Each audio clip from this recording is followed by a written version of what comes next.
Okay, so Bruce Carrington has captured the WBC interim world featherweight title.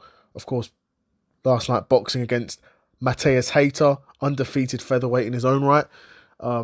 Bruce Carrington wins the fight in a 12-round decision and calls out, a lot of the top featherweights following that performance. Now, a lot of people are talking about that performance from Carrington and saying that maybe it wasn't that good of a performance. And definitely, I agree, wasn't as electric as his last performance against Enrique Vivas.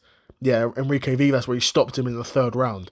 Now, granted, like I said, nowhere near as electric as that, but it was a very good counter-punching performance, in my opinion, right? Now, Hayter, for large parts of this fight, was trying to push the pace, trying to be first, close the gap, and throw punches, right? And yeah, of course, Carrington got hit. Like, Carrington wasn't defensively perfect in this fight at all. At all. Like, he was getting hit every now and again cleanly. But for the most part, Carrington was outboxing and just hitting him clean, just taking advantage of those openings that were presenting themselves to him. And Carrington's a fighter I really like. Like, that performance against Vivas in his last fight really impressed me.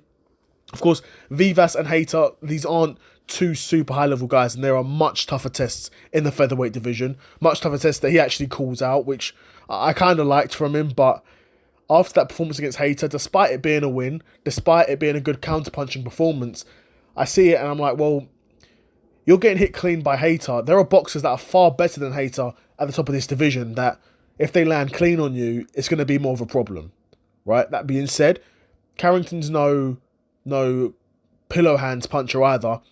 He didn't stop Hayter in this last fight, but he stopped Vivas in this fight before that. And clearly has enough power to keep you honest because Hayter wasn't running through those punches of Bruce Carrington. Of course, called out a lot of the top names at featherweight. Let's get some of them up. Yep, so he called out Nick Ball. Now, the Nick Ball fight, I think he could have a chance against Nick Ball, in all honesty. I think TJ Doherty gave Nick Ball a good run for his money. Ultimately, Nick Ball was too aggressive and too athletic for the old man TJ in that case. But I think Bruce Carrington's a live body. He's going to be in there for a fight. I think he's probably not as defensively slick as TJ Doherty and isn't as much of a wily veteran. But if Bruce Carrington can be defensively disciplined and not leave any major openings for Nick Ball to expose, because if Nick Ball sees those openings, he can punch. I know he's not got tons of knockouts on his resume, but he throws with bad intentions and, you don't want to get hit clean by Nick Ball, that being said. But like I said, similar to this performance against Hayter, Nick Ball could be there for some counter punches as well. And again, like Nick Ball to Bruce Carrington to Nick Ball, he's not got pillow hands. And if you leave yourself open for a big shot, Bruce Carrington's going to take that shot and you're going to be in trouble. So a lot of good body work from Bruce Carrington, which is something that even now, even at world level boxing, you don't see sustained attacks to the body the same way Bruce Carrington's doing that and did in his last fight. So I reckon he's actually got a chance against Nick Ball.